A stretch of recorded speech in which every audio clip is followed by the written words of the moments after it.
हिंदी साहित्य में आज सुनिए जयश्री रॉय जी की लिखी हुई कहानी मोहे रंग दो लाल। सामयिक लेखन में जयश्री रॉय जी हिंदी साहित्य में गहरी पैठ बना चुकी हैं। वो एक जानी मानी प्रतिष्ठित कथाकार हैं। प्रस्तुत है उनकी लिखी हुई कहानी मोहे रंग दो लाल। रात के मयूरकंठी आकाश में एक उज्ज्वल नक्षत्र अनायास दमक कर बुझा था। साथ ही मध्यम बजती बांसुरी की तान थमक गई थी। राजप्रसाद की ऊंची काली दीवारों के बीच कुहासे सा जमा मौन देर तक थरथराता रह गया था। मीरा ने हल्की चांदनी में अपनी नीली हथेलियां देखी थीं। उंगलियों के गाढ़े स्याह पोर, अंग अंग नीला। वो श्याम हो गई है, कृष्णमय हो गई है। आहा, विष के उन्माद में मीरा की शिराओं में समुद्र का ज्वार उतरा है। रक्त के कण अग्नि स्फुलिंग बनकर जल उठे हैं। राणा ने एक ऐसा अमृत भेजा। प्याली से विष की अंतिम बूंद चाट मीरा बसंत की आधी रात में सुदबुद खोकर नाचती है। उसके घाघरे की सतरंगी घेर से बवंडर उठते हैं। चूनर आकाश ढांप लेती है। पाजेब की झमक सुदूर नक्षत्रों में टंकार सी गूंजती फिरती है। साथ में नाचते हैं राजद्रोह पर उतरे मेवाड़ के निर्मम महल, उसके विशाल कंगूरे और फीकी चांदी में डूबी उसकी लंबी उदास बारादरियाँ। मलयानिल के झोंकों पर बांसुरी फिर से निशब्द बजती रहती है। रेत के शुष्क ढुओं पर तुलसी का ताजा श्यामल वन उगाता है। मोर का केका गूंजता है अनवरत। मीरा नाचते नाचते एक समय अचेत होकर गिर पड़ती है। रुक्मणी के सिरहाने बैठा कृष्ण स्वर्ग के झरोखे से झुककर देखता है अपनी पगली मीरा को और मुस्कुराता है। साथ में सारा आकाश, आकाशगंगा भी। पूरब का क्षितिज बासंती मुस्कुराहट से भर जाता है। पंछी कलरव कर उठते हैं। मीरा की स्वप्न भरी आंखें चिन्मयी के बूढ़े उदास चेहरे पर जाने कितनी सदियों बाद खुलती हैं। वो चुपचाप देखती है। आश्रम की छोटी सी खिड़की पर गिरती शाम, आकाश का एक मैला टुकड़ा, दूर उड़ते बादल। पास के गोविंद जी के मंदिर में आरती शुरू हो गई है। पूरा वृंदावन हजारों घंटियों की मधुर ध्वन से गूंज रहा है। 3 दिन हुए चिन्मयी भजन कीर्तन आरती के लिए जा नहीं पाई है। बहुत बीमार है। अब कभी जा भी पाएगी? चिन्मयी की मोतियाबिंद से लगभग अंधी आंखें अनायास भर आती हैं। अब क्या तुम्हारे दर्शन भी न मिलेंगे प्रभु? आंखों में इतनी रोशनी, देह में इतनी शक्ति बचाए रखना कि तुम्हें देख सकूं, तुम्हारा नाम ले सकूं। चिन्मयी के दुर्बल हाथ प्रार्थना में जुड़े थरथराते रहते हैं। सीने के भीतर हृदय थम थम कर धड़कता है। देर शाम उमा ब्राह्मणी लौटती है। उसके लिए थोड़ी खिचड़ी लाई है, ठाकुर जी का प्रसाद भी। उसे बैठाकर खिलाते हुए बताती है, श्री माँ एनजीओ की सरिता बहन जी बोली हैं कल उसके लिए डॉक्टर भिजवाएगी। ज़रूरी हुआ तो अस्पताल में भर्ती करवाने का प्रबंध भी करवाएंगी। चिन्मयी अपना पोपला मुंह चुभलाते हुए चुपचाप सुनती है। उसका एकमात्र रोग उसका जीवन है। उसका इलाज मृत्यु के सिवा कुछ और नहीं हो सकता। कौन वैद्य क्या करेगा? उमा की दी हुई बुखार की गोली वो मुश्किल से घटकती है। आजकल छाती में फांस सा पड़ा है, कुछ नीचे नहीं उतरता, सांस भी अटकी रहती है। उसे बाथरूम जाना है। उमा उसका हाथ पकड़कर आश्रम की अंतहीन सीढ़ियाँ उतरती है। उसके गठिया से अकड़े घुटने हर कदम पर टूटते हैं। दर्द पोर पोर चिलकता है। कभी वो हाँफती हुई बैठ जाती है, कभी चौपायों की तरह रेंगती है। तेज दुर्गंध से भभकते हुए बाथरूम तक पहुंचते हुए उसे लगता है सदियां गुजर गईं। उमा ब्राह्मणी धैर्य के साथ उसके लिए खड़ी रहती है। कितनी अजीब बात है, इसी उमा ब्राह्मणी से एक समय वो बात नहीं करती थी। उमा ब्राह्मणी साल भर हुए इस आश्रम में आई है। पश्चिम बंगाल के मेदिनीपुर जिले के किसी गांव से है। पहले मंगला भजन आश्रम में रहती थी। 23 साल की उम्र में विधवा होकर ससुराल वालों के द्वारा वृंदावन भेजी गई थी। सबको पता है वेश्यावृत्ति करती थी। आश्रम वाले ही करवाते थे। 2 साल पहले गुप्त रोग से पीड़ित हुई तो उस आश्रम से निकाल दी गई। एक समाज सेवी संस्था ने उसका इलाज करवाया और इस आश्रम में भेजा। स्वभाव से बहुत झगड़ालू, जुबान चाबुक सी चलती है, बात बात पर श्राप देती है, घंटे घड़ियाल बजा कर रख देती है। उसे अपने ब्राह्मण होने पर बहुत गर्व है। भीख तो किसी से भी ले लेती है, मगर लोगों की जात पूछकर ही उनके हाथ से पानी पीती है। अहंकार से सुनाती है, चाहे किसी भी जात कुजात के साथ सोई, मगर उन्हें कभी अपनी रसोई में घुसने नहीं दिया। चिन्मयी को उसके लिए दुख होता है। ऐसा कहते हुए वो कितनी दयनीय लगती है उसे खुद नहीं पता। जीवन की फटी हुई झोली में अपनी झूठी श्रेष्ठता का भरम ढोती फिर रही है। कान्हा कहता है, कर्म सब कुछ, मगर मिला सब भाग्य से है। ये जात शरीर दुर्भाग्य का जन्म भर बोझा, हाड़ तोड़ कर्म का कोई फल अब तक तो नहीं मिला। एक बार जब वो बहुत बीमार पड़ी थी, चिन्मयी ने उसकी सेवा की थी। उसके कर्कश स्वभाव के कारण आश्रम का कोई उसे छूने के लिए भी तैयार नहीं था। तब से वो चिन्मयी को खूब मानती है। अब तो स्थिति ये है कि इस प्रदेश में हर सुख दुख में चिन्मयी को उसी का एक अकेला आसरा है। घर गांव देश अरसा हुए पीछे छूटे रिश्तों की लंबी सूची भी जाने कब शून्य में तब्दील हो गई। अपनों के नाम पर स्मृति में कुछ चेहरों के मिटते लिसरते धब्बे हैं जो अक्सर आपस में गडमड हो जाते हैं। वृंदावन की गलियों में आवारा पशुओं के साथ हजारों विधवाओं की टोलियां भीख मांगती मारी मारी फिरती हैं। लोग उठते बैठते इन्हें दुत्कारते हैं, अपशब्द कहते हैं। शुरू शुरू में चिन्मयी को समझ नहीं पाती थी। उसे बंगला के सिवा कोई और भाषा नहीं आती थी। तब इतने सालों में अब बहुत सी गालियों के साथ कुछ टूटी फूटी हिंदी समझने लगी है। कोई कुछ भी कहे, वो विनय से दोहरी होकर पोपले मुंह से मुस्कुराते हुए राधे कृष्ण कह देती है। इस प्रदेश में राधे कृष्ण नाम ही उसकी एकमात्र सुरक्षा है। भीतर आठों प्रहर प्राण भय से धुकधुकाता रहता है। जिसकी मर्जी गाली बके पीट दे। आश्रम का चौकीदार, रसोइया, मंदिर के पंडे। उम्र कम थी तो डर अलग किस्म का था। जाने कौन कब किस अंधेरे में कोने में खींच ले। सुदूर बंगाल से आई हुई हर तरह से असहाय निराश्रित औरतें यहाँ किसी के लिए भी सहज शिकार होती हैं, कल भी और आज भी। सब कहते हैं समय बदला है, स्थिति बेहतर हुई है, मगर कहाँ। उमा ब्राह्मणी पान चबाते हुए अक्सर कहती है, कोथाए जाच्छो गोपाल, ना सोंगे जाच्छे कपाल। अर्थात गोपाल कहीं भी जाओ, साथ तो किस्मत भी जाएगी ही। सुना है सरकार विधवा पेंशन की योजना ले आई है। वृद्धावस्था पेंशन भी मिलता है। साथ ही अंत्योदय अन्न योजना में चावल गेहूँ, स्वधार योजना के तहत थोड़ी आर्थिक मदद, मगर कहाँ। आश्रम की अमृता बहन जी कई कागजों पर अंगूठा लगवा कर ले गई थीं। कभी कभी हाथ में भीख की तरह कुछ रख देती हैं, तेल साबुन खरीदने के लिए, बस इतना ही। किसी की उनसे कुछ पूछने की हिम्मत नहीं होती। आश्रम का पुरबिया चौकीदार राम सिंहासन उसका खास आदमी है। थाल भरकर गरम लिट्टी चोखा अक्सर मैडम के कमरे में पहुंचाता है। अपनी तेल पिलाई हुई 6 फुट की लाठी बगल में रखकर आश्रम के गेट पर बैठा खैनी मलता रहता है। हर विधवा को बुढ़िया कहकर दुरदुराता है, कई को पीट चुका है। उमा ब्राह्मणी अक्सर उससे पिटती है, मगर डरती नहीं। निर्लज्जता से अपने पान से कत्थई पड़े दांत चमका कर हंसती है। आ मोलो जा, ओ मेगुआ आमार की कोरबेला, आमार गाय हाथ दिए छे उमा ब्राह्मणीर गाय, जोदी और गाय पोका ना पोरे तो आमार नामू उमा ब्राह्मणी नोय बोले दिलाम। अर्थात अरे जा, वो मेरा क्या बिगाड़ लेगा, मुझ पर हाथ उठाता है, अगर उसके कीड़े ना पड़े तो मेरा नाम उमा ब्राह्मणी नहीं कह देती हूँ। सुनकर राम सिंहासन का गांजा का नशा उतर जाता है। बाभन देवता के श्राप का भय उसे देर तक सताता रहता है। इसके बाद जब तक दोबारा गांजे का नशा जोर से नहीं चढ़ता, वो उमा ब्राह्मणी के आसपास नहीं फटकता। उमा ब्राह्मणी जानती है बिगड़ने को अब उसके पास कुछ नहीं धरा है, ना देह ना भाग्य, डरे किस बात से। कहती है, जार दुकान काटा दे मोदधे रास्ता दिए चोले, अर्थात जिसके दोनों कान कट गए हों वो सड़क के बीच से चलता है। उमा ब्राह्मणी हमेशा से ऐसी मुंहजोर नहीं थी। खूब डरती थी, शर्माती थी।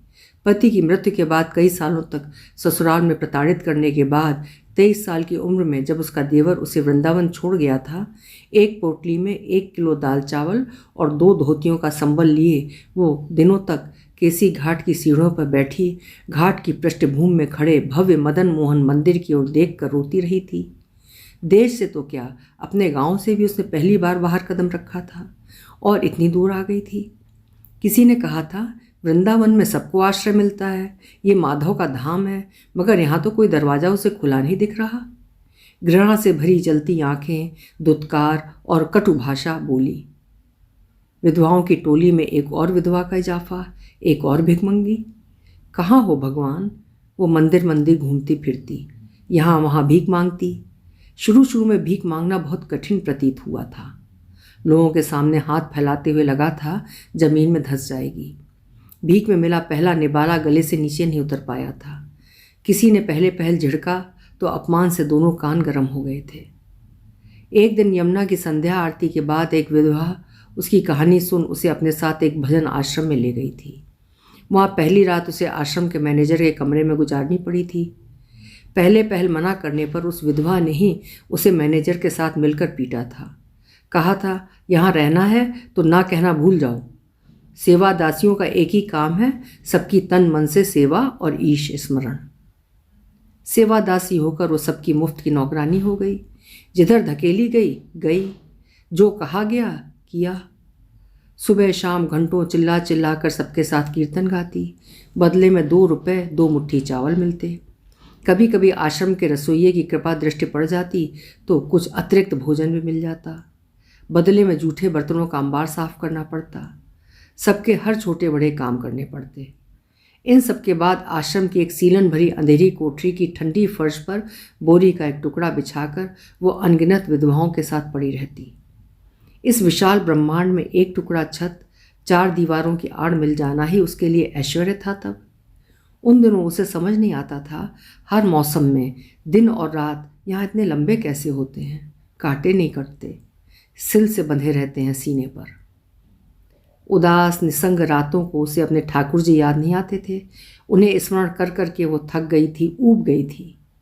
अगर कुछ याद आता था तो अपना गांव, छोटा सा घर, मलेरिया के 4 दिन के बुखार में मर गया पति, विस्मृति के अंधकार में खोए उसके चेहरे की कल्पना में टुकड़ा टुकड़ा जोड़ते हुए वो घंटों बिता देती। कभी प्यार नहीं किया था उसके पति ने उससे, अपनापन भी नहीं दिया था। गांव के अधिकतर मर्दों की तरह उसे मारता पीटता भी था, मगर वो था तो एक आश्रय था, सर पर छत थी। उसके लिए पति के होने का यही अर्थ था, सुरक्षा। बहुत पहले वो जीवन का एक छोटा सा सच समझ गई थी।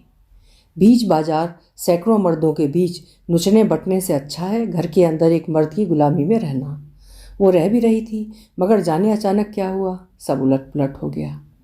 4 दिन के बुखार में उसका पति चल बसा। इसके बाद उसके जीवन का हर सुख हमेशा के लिए खत्म हो गया। जिस दिन उसका पति मरा था वो उसके सिरहाने बैठकर उसके लिए उतना नहीं जितना अपनी चूड़ियों के लिए रोई थी, सिंदूर बिंदी के लिए रोई थी, जीवन से पुछ गए हर रंग के लिए रोई थी। आभूषण के नाम पर कलाइयों में पड़े साखा पोला नुआ का एकमात्र सुख भी गया। जिस आंगन को वर्षों से लीप पोत कर उसने चंदन सा चिकना कर रखा था, तुलसी चौरे पर अल्पना आंक रखा था, उसी घर आंगन में वो एक दिन में पराई हो गई। एक बच्चा होता तो फिर भी कोई उम्मीद रहती, उस घर में बने रहने का अधिकार होता, मगर उसके पास तो ये सब कुछ भी नहीं था। सिर्फ रोकर दुहाई देकर क्या हासिल हो सकता था भला। अपने लंबे घने बालों से उसे बहुत प्यार था।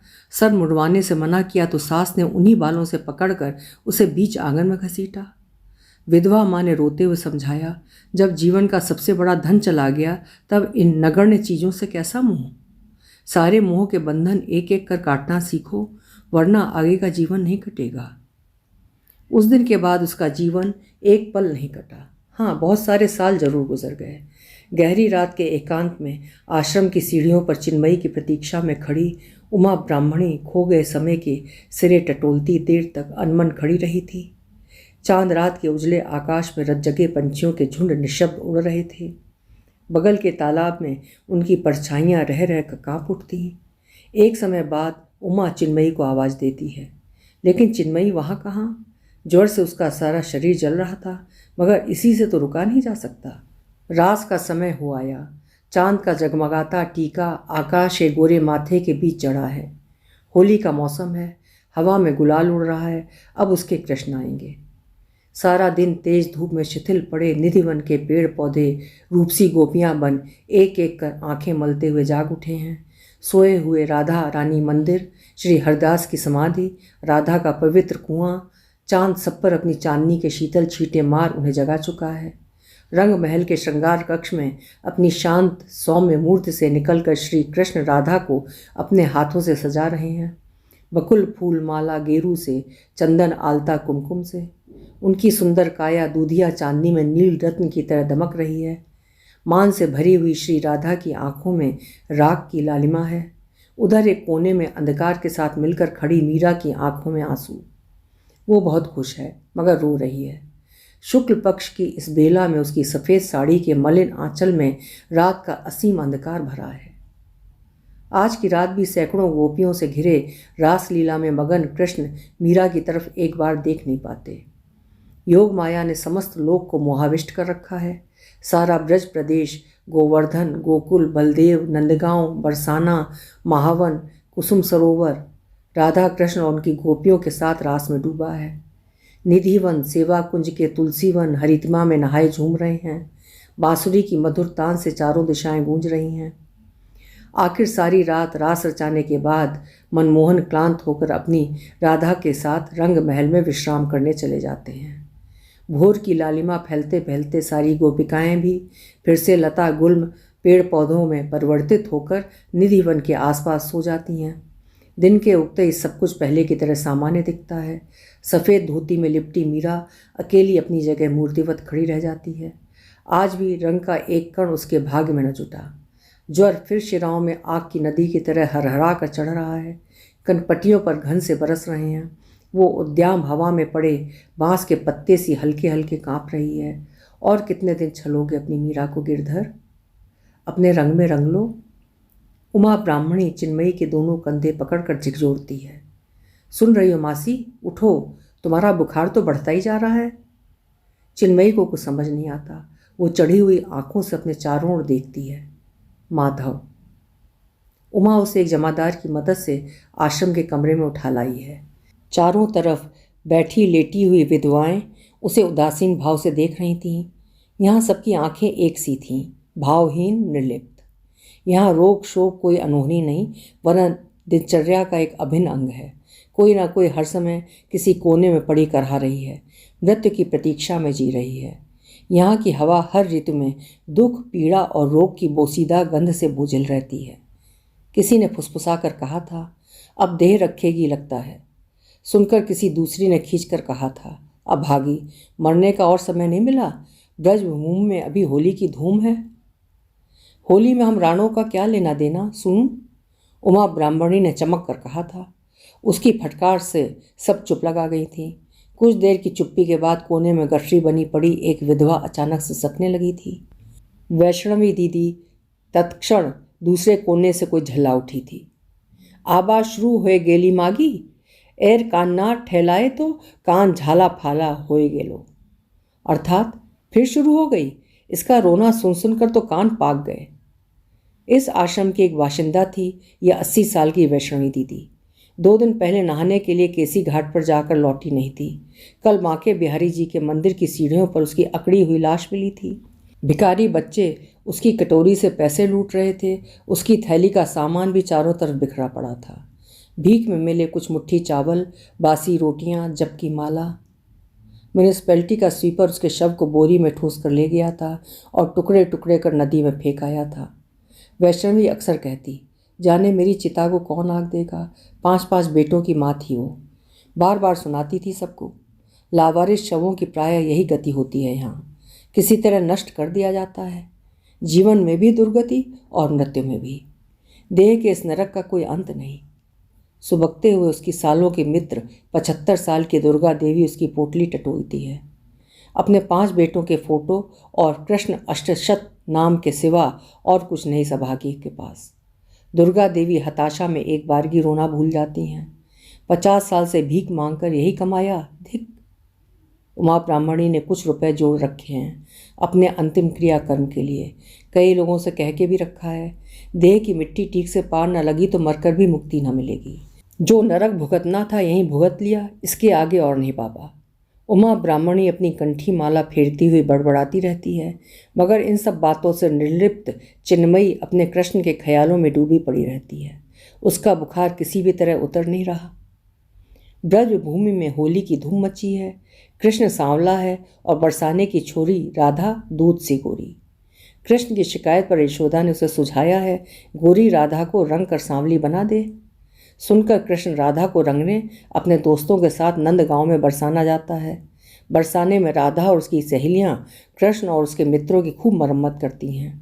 लठमार होली में रंगों की पिचकारियां छूट रही हैं। हवा गुलाल से लाल है। लोग झूम रहे हैं, नाच रहे हैं। इन सब के बीच मीरा अपने सफ़ेद लिबास में आज फिर निसंग खड़ी है। उसकी देह पर रंग की एक छींट भी नहीं। सूनी आंखें, सूनी मांग, हर तरफ इतना रंग, मगर उसका जीवन एकदम बेरंग। कितनी मरुभूमियाँ पार की उसने, कितने पहाड़, नदियाँ, सिर्फ अपने गिरधर गोपाल से मिलने के लिए, मगर वो कहाँ मिला। वर्षों बीत गए इस ब्रजभूमि में। लगभग 14 वर्ष का वनवास। प्राचीन मीराबाई मंदिर के दीवारों की एक एक ईंट कृष्ण के विरह में बहे उसके आंसुओं से भीग गई। वो गाती फिरती है, रोती फिरती है, मोहन बार बार पुकारती है, मगर उसकी आवाज़ उसके भगवान तक नहीं पहुंचती। आकाश के नीले शून्य में घुमड़ कर दम तोड़ देती है। रात कोई असंख्य नक्षत्रों के पीछे से छिपकर उसे देखता है। अलस मलयानिल बन छूता है, श्यामल मेघ बन आपात मस्तक भिगो जाता है। समुद्र की उत्ताल लहरों में, मोरपंखी आकाश में, अनंत के निस्सीम नील में उसका संकेत है। सूक्ष्म आभास है, मगर वो पकड़ में नहीं आता। छलिया जो है उसे छलता रहता है। अब भी कितने व्यस्त हैं। आज बरसाने की होली, कल फिर राधा अपनी सखियों के साथ नंदगांव आएगी, उसके बाद मथुरा की होली, बांके बिहारी के मंदिर की होली, गोकुल द्वारकाधीश वृंदावन की होली। राधा कृष्ण के रंग में रंग कर एकदम आकाशवर्णी हो गई है। कृष्ण सुनहरा, अपनी दमकती हुई कंचन मूर्ति राधिका सा। मीरा शायद वो जन्म से है या जन्मों से। बाल विधवा है, वैधव्य का सफ़ेद रंग लेकर पैदा हुई है। कुलीन घर की बेटी। रजस्वला होने से पहले कन्यादान ना हुआ तो माता पिता नरक में जाएंगे। सो एक पीलिया से मरते हुए रोगी से विवाह करवा दिया।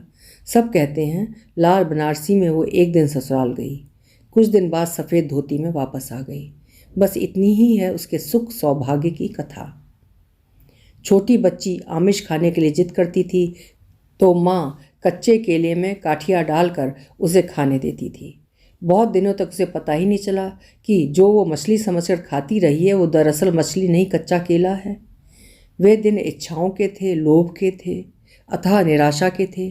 वो हर चीज़ के लिए तरसती। अच्छे भोजन, रंगीन कपड़े, साज श्रृंगार। रसोई में सरसों हिलसा पकता, कतला का बड़ा सर भैया की थाली में परोसी जाती। बारिश में रोहू, पबदा, तिलापिया की ढेर लग जाती। पूरा घर पकते खाने की सुगंध से मह मह कर उठता।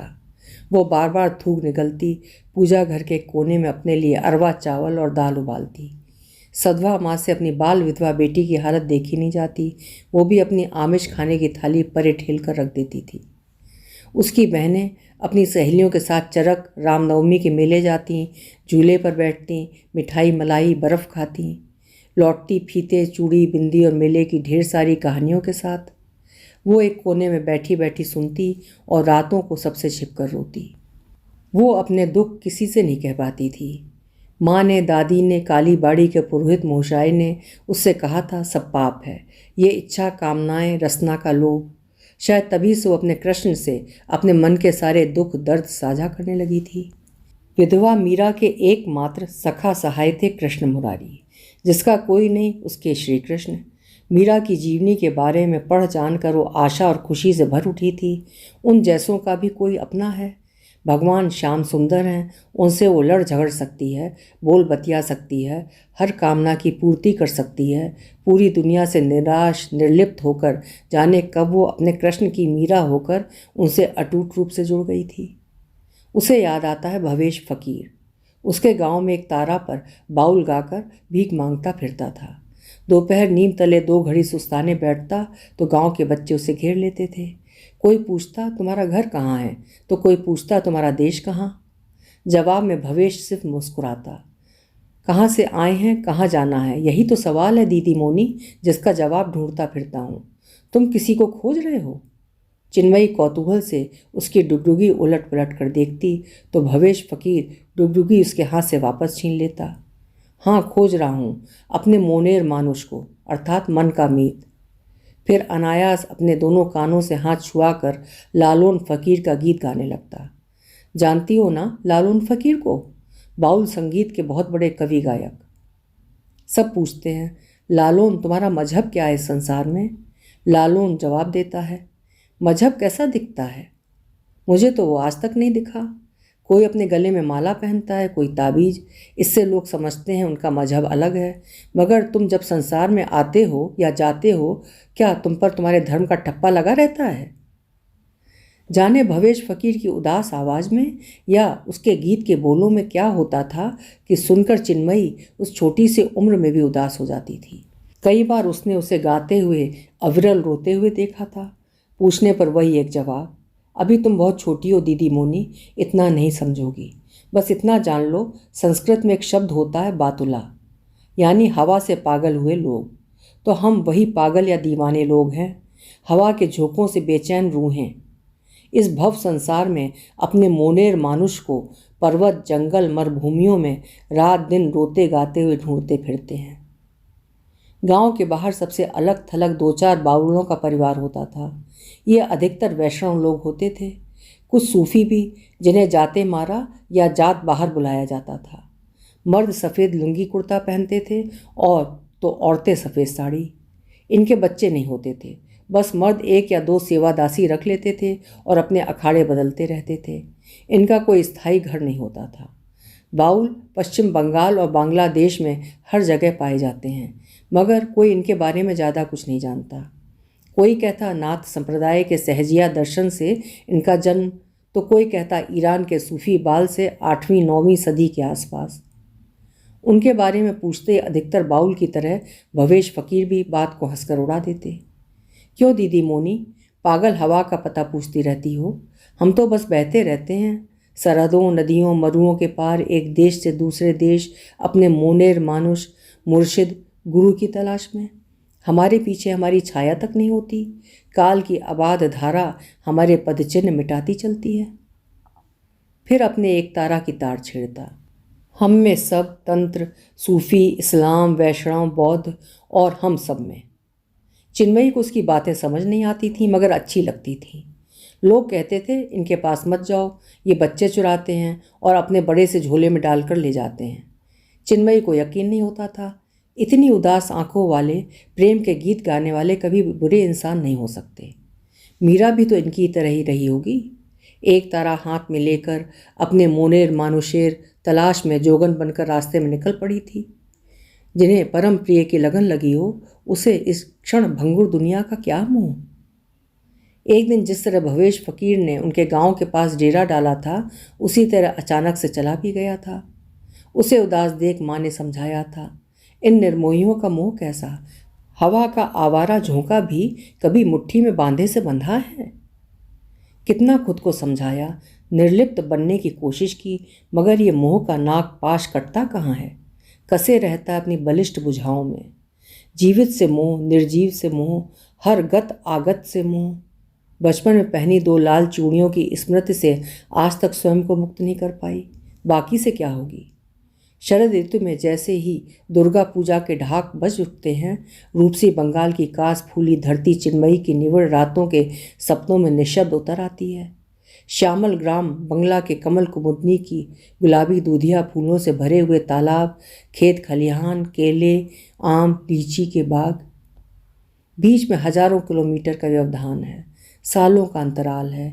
विस्मृति का घना कोहरा रह रहकर गहरा उठता है, मगर कभी काली लंबी रातों में दूर जल रहे दिए सी यादें आज भी भीतर टिमटिमा उठती हैं। उसे देर तक अपने मध्यम आलोक में आपाद मस्तक घेरे रखती हैं। तुलसी चौरे पर गरद की कोरी साड़ी में दिए बालती माँ, आषाढ़ श्रावण में निरंतर झरता आकाश, पकते आम की गंध से महमह करती ग्रीष्म ऋतु की अलस दोपहरें। आज भी आंख बंद करके वो गांव के पोखर में कलशी लेकर उतर पड़ती है। दोपहर की धूप में पानी की सतह पर वो पहली मछलियों को तलवार सी कौंध कर अदृश्य होते देखती है। कभी बसवाड़ी में तीतर बोलता है, कभी भर दोपहरी की चुप में कहीं लद से एक आम गिरता है। चिन्मयी आँख खोलकर इधर उधर देखती है। आजकल वो हर समय आवाज़, सुगंध, स्वाद से घिरी रहती है।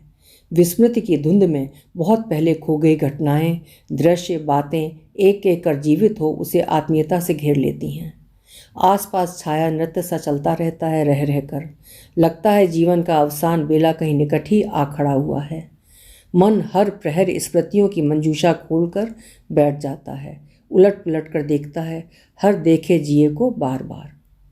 उमा ब्राह्मणी कई बार उसे छेड़ती है। क्यों दीदी, कोई कान्हा कभी तुम्हारे जीवन में नहीं आया? सुनकर वो टाल जाती है। एक स्त्री के जीवन में प्रेम के नाम पर तो बहुत कुछ आता है उमा, मगर प्रेम शायद ही आता है। हाँ, मर्द अपने हर लोभ भूख को प्रेम का नाम जरूर देता है।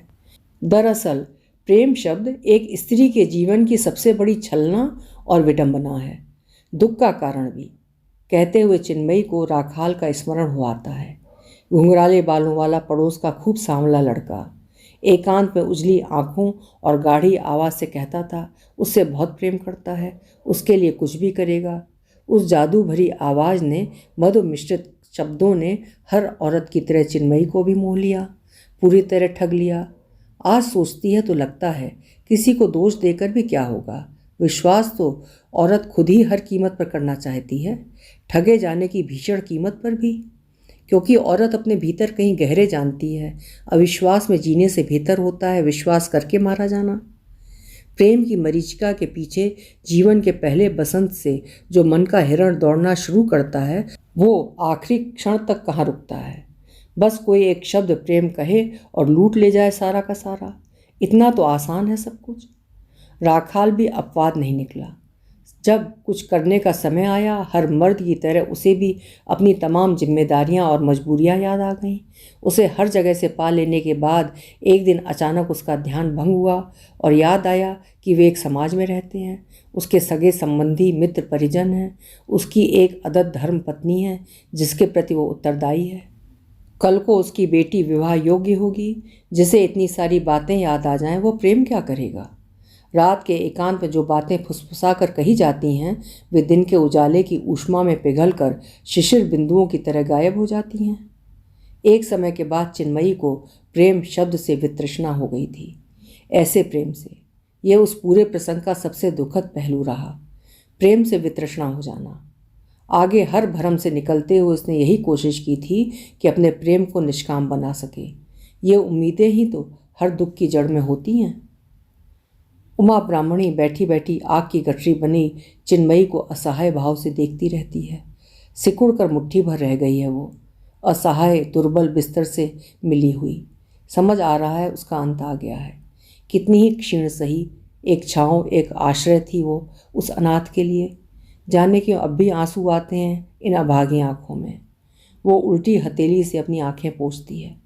चिन्मयी बुखार में बड़बड़ाती है, केशव और कितने दिन? उसकी पुकार आकाश तक पहुंचती है। सुनकर केशव अपनी बांसुरी अधर से हटाते हैं और उठ खड़े होते हैं। चिन्मयी देर बाद आंखें खोलती है और देखती है श्यामल कृष्ण अब गौरांग चैतन्य बन सामने खड़े हैं, अपनी राधिका के रंग रूप से सज संवर कर, एकदम सोने की झलमल प्रतिमा। जितने उसके नाम उतने विविध रूप। चिन्मयी उसे विस्मित देखती जाती है। भावातिरेक में उसकी आंखों से आंसू अविरल बह रहे हैं। उसके करुणा निधि का हर रूप सलोना, नयनाभिराम। महाप्रभु कभी सुंदर सलोने निमाई बन नवद्वीप की गलियों में हरे कृष्ण गाते फिर रहे हैं, तो कभी अपने विराट विश्व रूप में प्रकट होकर चिन्मयी को अभिभूत कर रहे हैं। अपढ़ अज्ञानी चिन्मयी, उसे प्रभु की भक्ति योग, अंचित भेद अभेद वेदांत जैसी बड़ी गंभीर बातें समझ नहीं आती। वो बस इतना जानती है कि मीरा की तरह, बाउलों की तरह चैतन्य महाप्रभु भी उनके बांके बिहारी के अनन्य दास हैं, बल्कि कंचन वर्ण श्री राधिका के रूप से आलोकित श्री कृष्ण स्वयं हैं। उनकी लीला भी समझ से परे है। भगवत गीता तथा भागवत पुराण पर आधारित भक्ति योग को घट घट पहुँचाने के लिए गुरु ईश्वरपुरी से दीक्षित होकर नवद्वीप में योग पीठ की स्थापना की।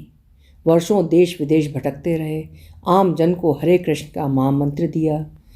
चिन्मयी भी उसी लीला का अनजाने ही बार बार हिस्सा हुई है।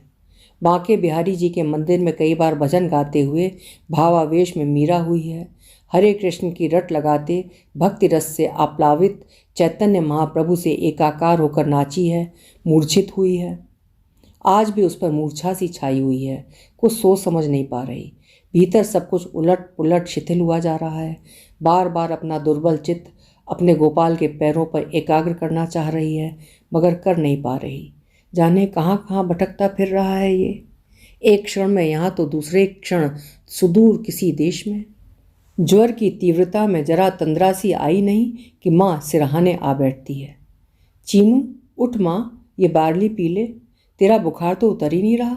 सर पर पानी से भिगोकर ठंडी पट्टी रख रही है माँ, उसके लिए पथ्य बना रही है। बुखार उतारने के लिए पानी से सर धो रही है। माँ को देखकर 80 साल की चिन्मयी फिर से 10 साल की बच्ची बन गई है। मान से भर कर फपक फपक कर रो रही है। तुम बार बार मुझे छोड़कर कहाँ चली जाती हो माँ? मुझे सब बहुत सताते हैं। दादा बौदी की बात में आकर मुझे मारते हैं। बौदी मुझे खाना नहीं देती, रात दिन जली कटी सुनाती है। गांव की औरतें मुझे भातार खाकी कहकर बुलाती हैं। माँ सुनकर चुपचाप अपने आंसू पोंछती हैं। मैं सबको डांट दूंगी। हाँ, चिन्मयी माँ के तेल मसाले से महकते आंचल में मुंह छिपाकर और जोर से सुबकती है। अच्छे से डांट देना सबको। लो, 2 पलक निश्चिंत होकर आंख बंद किया और माँ फिर अदृश्य। वो दिशाहारा होकर माँ को ढूंढती फिरती है। दुर्गा मंडप, काली बाड़ी, आम बागान में राखाल मिलता है, उसे खींचकर किसी एकांत कोने में ले जाना चाहता है। उसके पास खूब सारी मीठी मीठी बातें हैं, 2 उद्दंड हाथ हैं, लोभ से भरी कामातुर आंखें हैं, मगर वो उसका हाथ छुड़ाकर भाग खड़ी होती है। छी, पुरुष मानुष का प्रेम।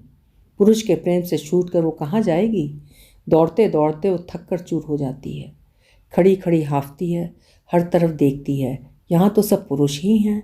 मंदिर का पुरोहित, आश्रम का ट्रस्टी, बड़े बड़े दानी सेठ, चौकीदार, रसोइया, साथ में औरतें, पान कत्थे से रंगे होंठ, मुंडे हुए सर, सफ़ेद धोती, गले में रुद्राक्ष की माला, सब हाथ उठा उठा कर कीर्तन गा रहे हैं। झूमते हुए भावावेश में इधर उधर गिर रहे हैं। उन सब से बचते हुए वो गोविंद देव जी की भव्य मूर्ति के पास किसी तरह पहुंचती है और उनके पैरों पर गिर पड़ती है। सब एक साथ चिल्लाते हैं, अरे फिर से मूर्छित हो गई। डॉक्टर के कंधे के पीछे से उमा ब्राह्मणी उचक कर चिन्मयी को देखती है और फिर पानी लेने दौड़ जाती है। आज 3 दिन से चिन्मयी इसी तरह ज्वर से बेसुध पड़ी है, लगातार बड़बड़ा रही है। कभी अपनी लाल आंखें खोलती है, इधर उधर कुछ खोजती हुई सी देखती है और फिर कभी अपनी माँ को, कभी कान्हा को पुकारते हुए अचेत सी हो जाती है। वो मातृशक्ति एनजीओ की नीता बहन जी से बोलकर कई बार डॉक्टर बुला लाई है। डॉक्टर ने देख कर बोला है, जिएगी नहीं। वो जिएगी नहीं, ये बात तो सभी जानते हैं, मगर जाने क्यों फिर भी सुनकर कईयों की आंखें भीगी थी। जब भी कोई गुमनाम विधवा इस तरह मरती है, सबको अपना अंत दिखने लगता है। जीवन तो जानवरों की तरह एक झुंड में किसी तरह बीत जाता है, मगर मृत्यु का सफ़र बहुत एकांगी होता है। इस वृंदावन में ना कोई आंसू बहाने वाला आत्मीय स्वजन, ना 4 कंधे देने वाले बंधु बांधव। चिता की आग भी अक्सर नसीब नहीं होती इन अनाथ विधवाओं को। चिन्मयी को इस बात का बहुत डर था। एक हिंदू होकर अंत में देह को आग और गंगा न मिले तो फिर आत्मा को मुक्ति कैसे मिलेगी? पिछली बार वो श्यामा दासी की दुर्गति देख चुकी है। नाली के किनारे रखी बोरी में बंधी उसकी लाश को लेकर आवारा कुत्ते आपस में छीना झपटी कर रहे थे। वो मरने के दिन तक अपने घर वालों के पत्र का इंतज़ार करती रही थी कि कोई तो जवाब दे, आकर उसे यहाँ से ले जाए। राह चलते डाकिया को रोकती थी, इससे उससे पूछती थी, सब झिड़क देते थे। किसी तीर्थ यात्री से उसने अपने घर वालों को पत्र लिखने के लिए कहा था।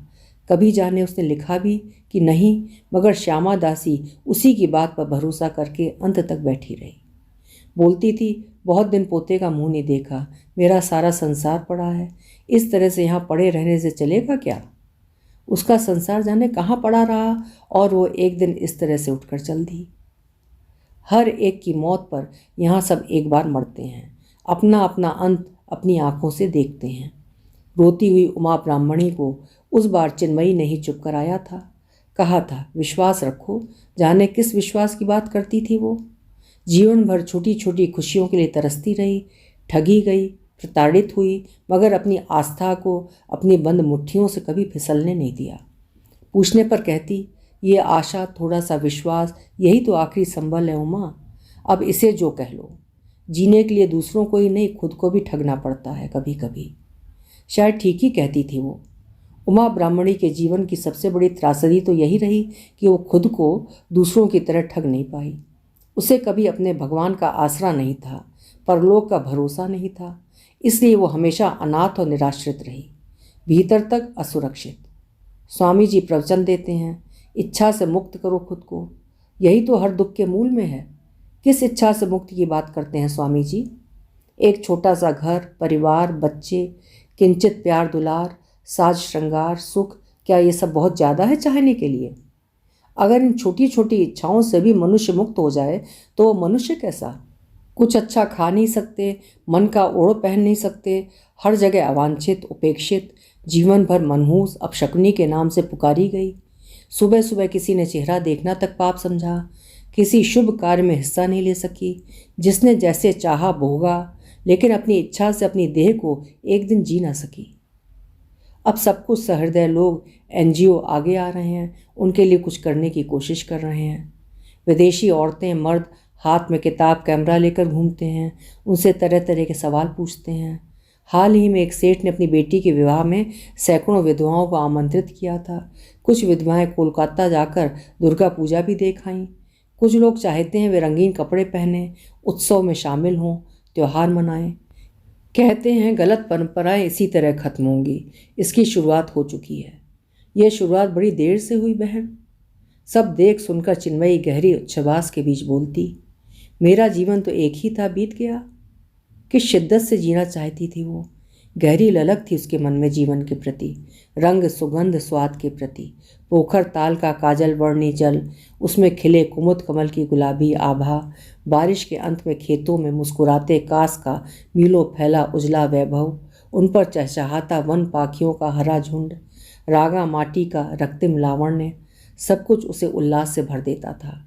जिस वैधव्य में उम्र गुजरी वो कभी मन की अवस्था तो नहीं बन सका, बस ढोया असहाय होकर, झेला हर क्षण। अब भी बोझा उतरा नहीं देह प्राण से। उमा ब्राह्मणी का मन आज बहुत उदास है। कल वृंदावन की होली है। देर शाम तक मंदिर में भजन कीर्तन हुआ है। गा गा कर उसका गला बैठ गया है। मंदिर से लौट कर देखा तो चिन्मयी उसी तरह बेसुध पड़ी थी, बिना कुछ खाए पिए। वो भी अपनी चटाई बिछाकर उसके बगल में लेट गई थी। बीच रात उसने नींद में देखा था 3 जवान विधवाओं को आश्रम का चौकीदार चुपके से बुला ले गया था। उनमें एक 18 साल की विधवा मालविका भी थी, जो हाल ही में आश्रम में आई थी। वो उसी के गांव की थी। इस वजह से थोड़े दिनों में उससे एक आत्मीयता सी हो गई थी उसकी। इस वक्त उसे रोते छटपटाते देख उसने कसकर अपनी आंखें बंद कर ली थीं। काश इच्छा मृत्यु जैसी कोई चीज़ होती।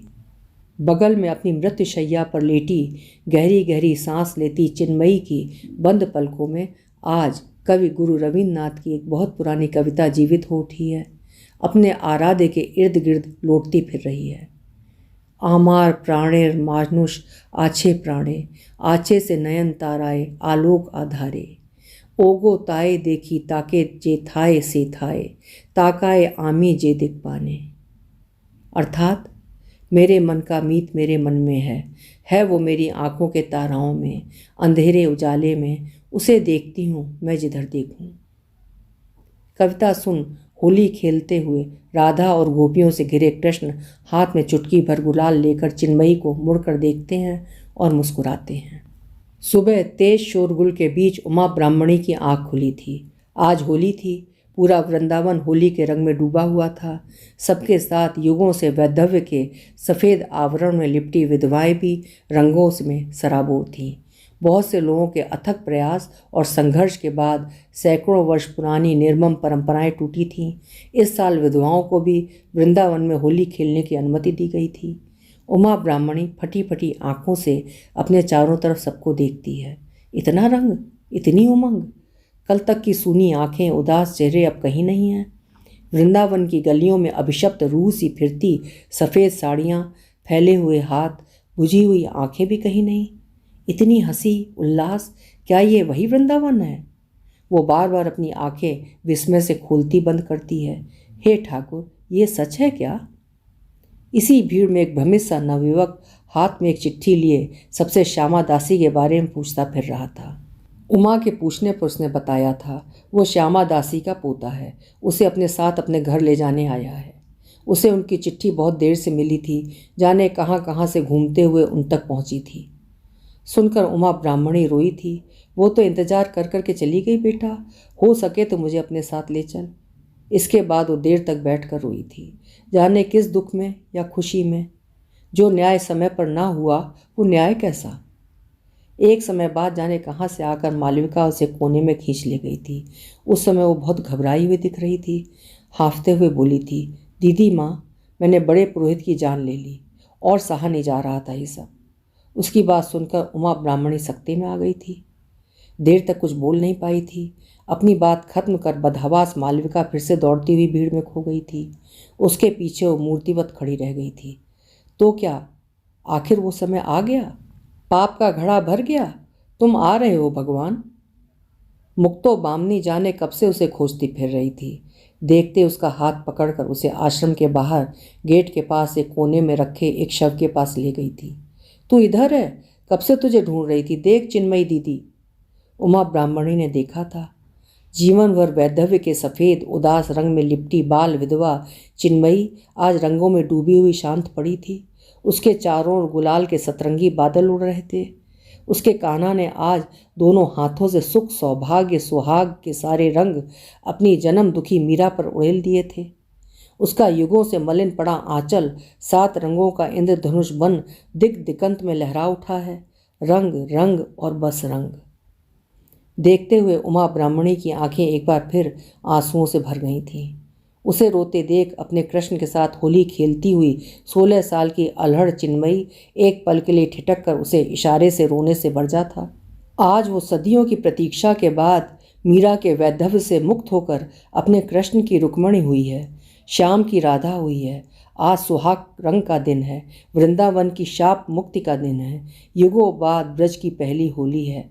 आज रोना नहीं। अभी आप सुन रहे थे जयश्री रॉय जी की लिखी हुई एक बेहद हृदय को द्रवित कर देने वाली कहानी मोहे रंग दो लाल।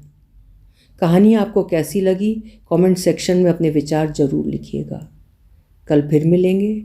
आपका समय शुभ हो।